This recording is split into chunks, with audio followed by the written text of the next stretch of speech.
How's it going, everyone? Turner here.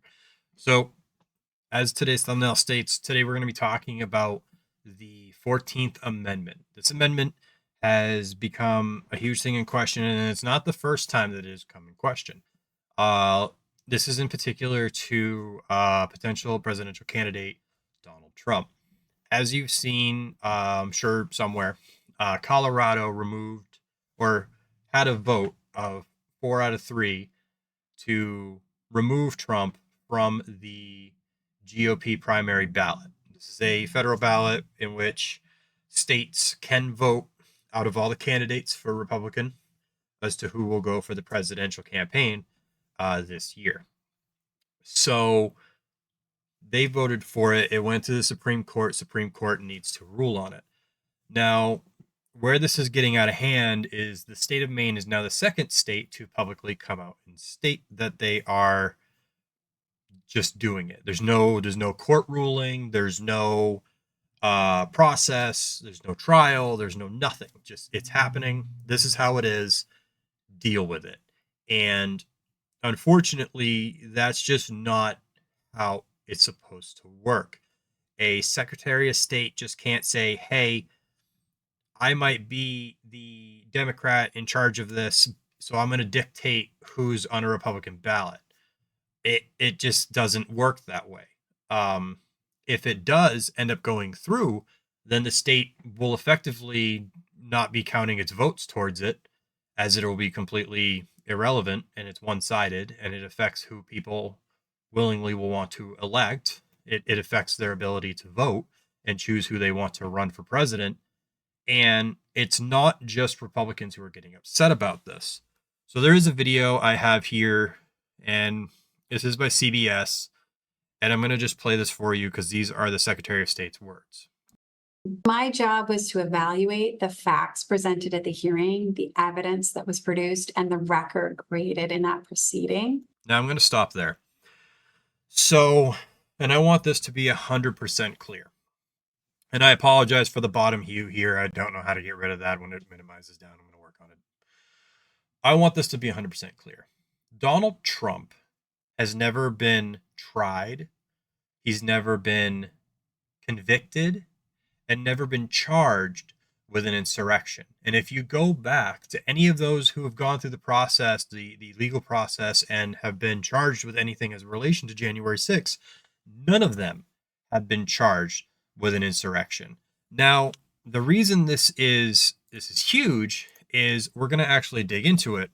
And I apologize for it being super bright. As it states here, this is actually from constitutioncongress.gov. This is over the Constitution itself and the rights. And I have this highlighted for a specific reason. This is the rights protected by the 14th Amendment. No state, Maine, Colorado, shall make or enforce any law which shall abridge the privileges or immunities of citizens of the United States, nor shall any state deprive any person of life, liberty, or property without due process or law, nor deny to any person within its jurisdiction the equal protection of the laws. That is huge. You're claiming that you are going out and going to remove someone from a ballot based on something they've never even been charged with. What evidence are you presenting that no other court system is legally able to push?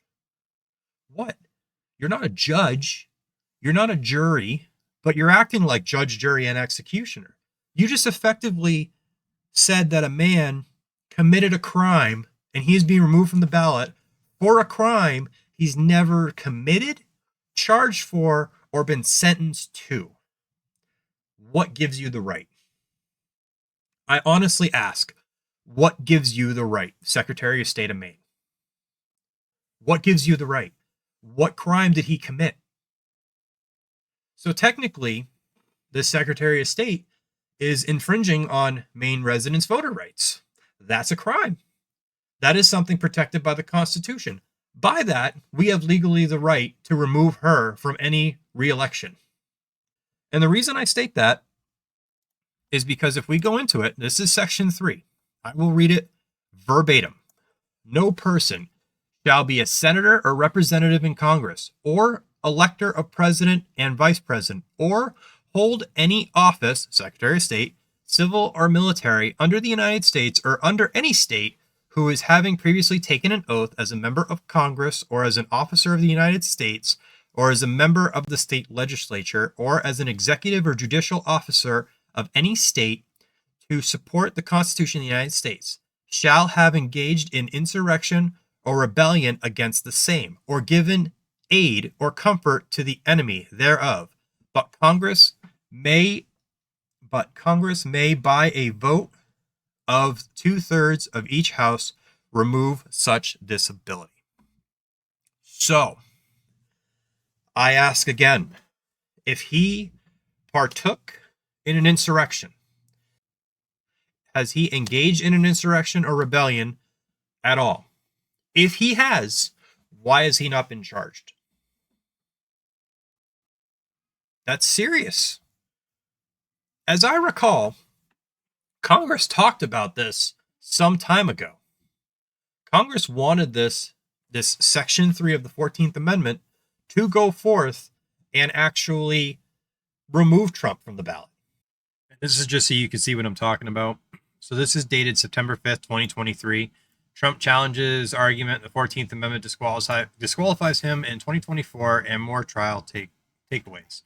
So this is back in September. These legal scholars, amongst all legal scholars, have voiced opinions that the 14th Amendment has no legal basis or standing relative to the upcoming 2024 presidential election. So when I hear legal scholars, all I kind of think of are individuals who have some legal background, be it in school, as a professor, in practice as like a district attorney or civil or like a private practice, something like that.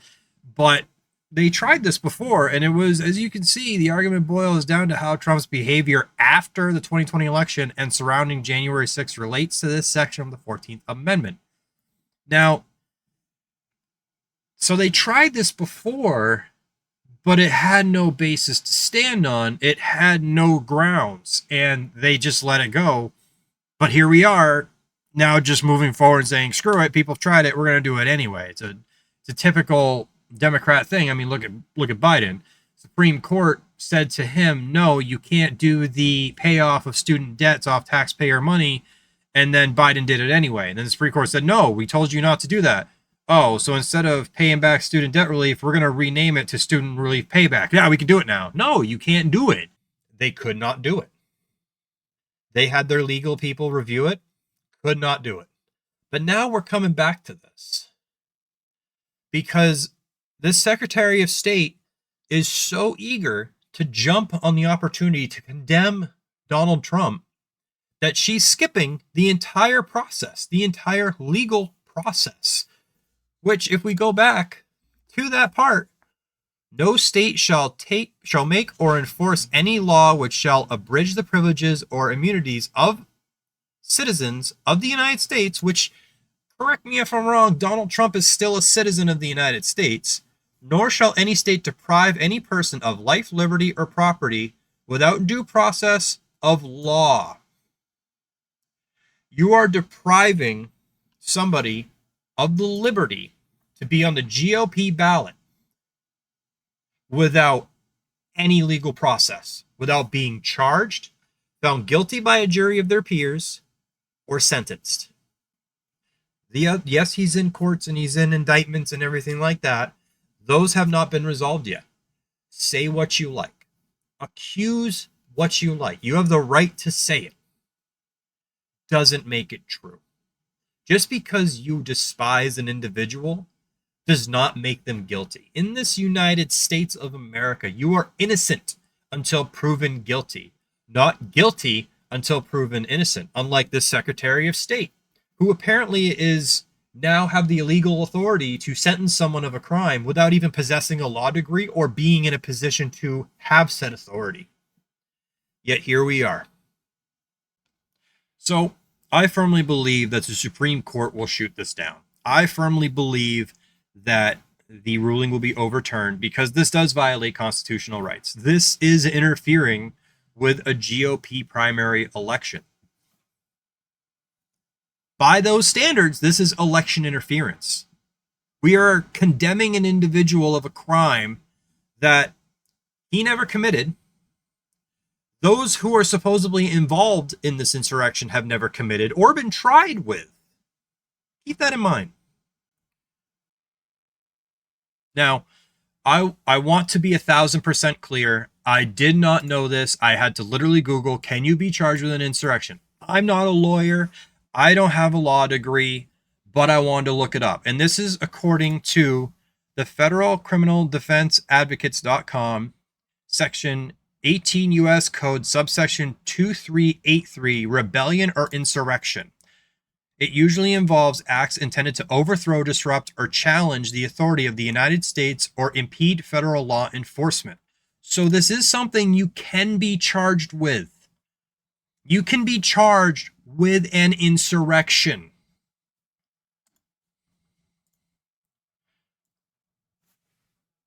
And just so you don't think, oh, well, he's just going past it, approximately 11 individuals have been charged or have been arrested in serious charges that related to assaulting a member of the media or destroying their equipment on Jan 6. Approximately 935 defendants have been charged with entering or remaining in a restricted federal building or grounds. Of those, 103 defendants have been charged with entering a restricted area with a dangerous or deadly weapon. Approximately 61 defendants have been charged with destruction of government property, and approximately 49 defendants have been charged with theft of government property. More than 310 defendants have been charged with corruptly obstructing, influencing, or impeding an official proceeding or attempting to do so. More than 55 defendants have been charged with conspiracy, either A, conspiracy to obstruct congressional proceedings, B, conspiracy to obstruct law enforcement during civil disorder, or C, conspiracy to injury an officer, or D, some combination of the three. Out of all these charges, where do you see insurrection? And I'm just going to close this so it's not as bright. Where do you see insurrection, Secretary of State of Maine? And on top of that, out of the, how many was it?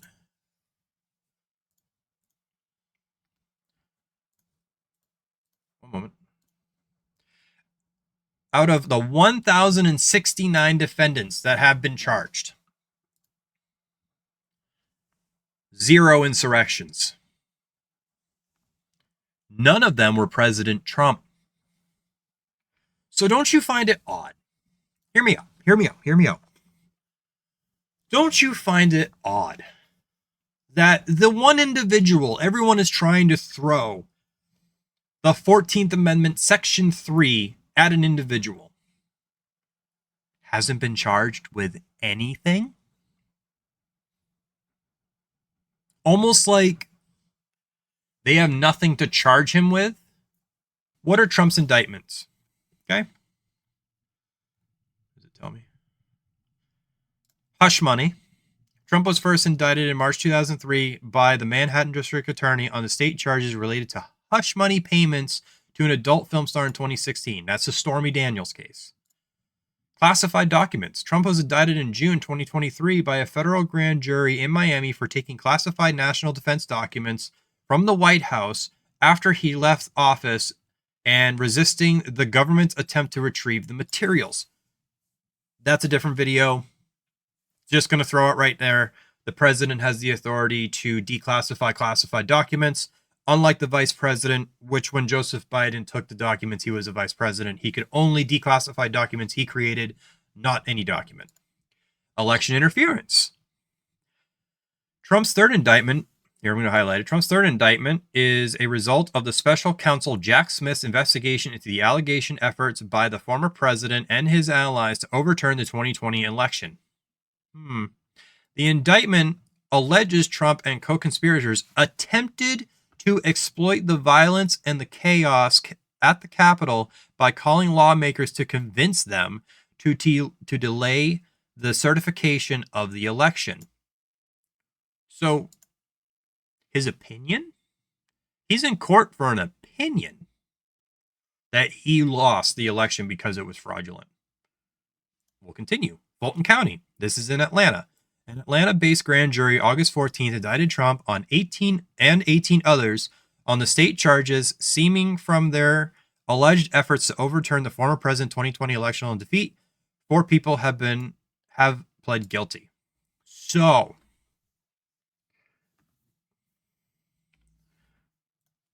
did anyone see insurrection? Did anyone see an insurrection charge? There are related things to the January 6th incident. Is any of them inciting violence? Is any of them attempted to overthrow the federal government? No. No, they're not. Do you know why? Because he didn't do it. So, that being said, let's go back to this lovely piece of work here. And to evaluate that and make a ruling, which is what I did. So, Katrina, what was different about this? So she made a ruling. Okay. She made a rule. She saw the evidence. Made a ruling. As a graduate of Ellsworth High School, she has a BA in international politics and economics from Middlebury College. Oh, and she's a volunteer member of the Peace Corps. Let's go ahead and point that all out. So, is a BA in international politics and economics a law degree? I didn't see anywhere in there that she served as a lawyer or a judge. So, what gives her the authority to convict a man of something? What about charge him? Much less convict him. So you're going to tell me that this individual, the Secretary of State, just took it upon her own volition to be like, nope, guilty. Okay. So, election interference, voter fraud, taking away Maine residents' right to vote for who they choose. Well, she don't need to go to court to be convicted of anything. She's guilty. I don't have a law degree. Neither does she. She's guilty. All right, let's remove her from office. Will she be removed from office? No. Because she's a Democrat. Because she decided that the best idea was to convict a Republican so she could get her 10 minutes of fame saying, I am the first Secretary of State to impede on voter rights. That's it. It's sad. And from what I've seen before, there are 13 other states who are actually waiting for the Supreme Court to make a decision. Because Colorado jumped the gun. And the Secretary of State saw a moment for her to put her name out there and to look like the hero of the Democratic Party. And it's stirring up. It is just stirring up. We're starting off this year so well with everybody already condemning him of committing these crimes because the Secretary of State pulled the trigger. Because he wasn't convicted. He wasn't charged. He didn't have a trial. None of those things show that he was actually tried for an insurrection. It is a crime, but that doesn't matter. What matters is she got her 5 minutes. She convicted a man. And I do honestly hope that for the sake of this nation, it gets overturned by the Supreme Court. And I hope he sues her for defamation of character. Because now, according to her, they can all just convict him of this. And that's where we are. That's going to do it for this episode. Happy New Year. Stay safe, America.